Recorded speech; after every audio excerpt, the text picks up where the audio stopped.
মাছগুলোকে দিয়ে দেবো।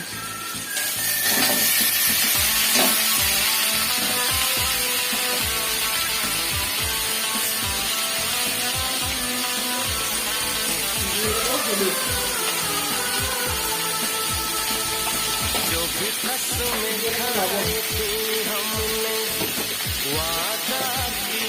চিড়ে রাখা লঙ্কাগুলো দিয়ে দেবো।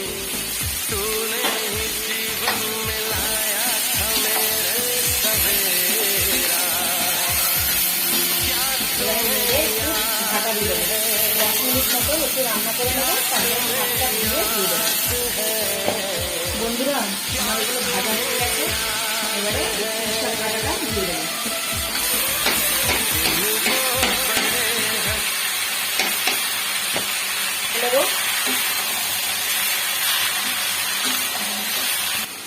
বন্ধুরা, দেখো দুটো মাছের মাথা নিয়ে নিয়েছি, এবার এগুলোকে একটু ভেঙে নেবো হাত দিয়ে।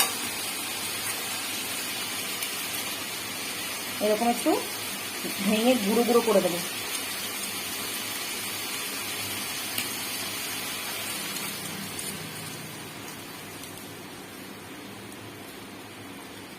দেখো, এবার এটা দিয়ে দেবো।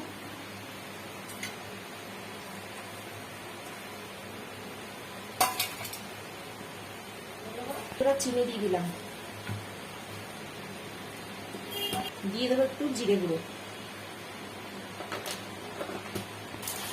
এবার এগুলোকে একটু মিক্স করবো।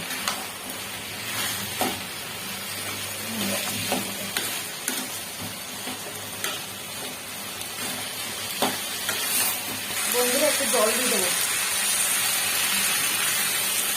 জল দিয়ে দিয়েছি, এটা 10-15 মিনিট একটু ভালো করে কুক হয়ে যাক, তারপরে এটাকে নামাবো।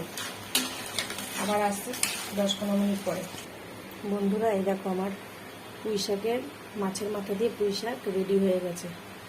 এই ভিডিওটা যদি তোমাদের ভালো লেগে থাকে, লাইক, কমেন্ট, শেয়ার, সাবস্ক্রাইব করে দেবে। তোমরা এরকম বানিয়ে খাবে। বাই বন্ধুরা।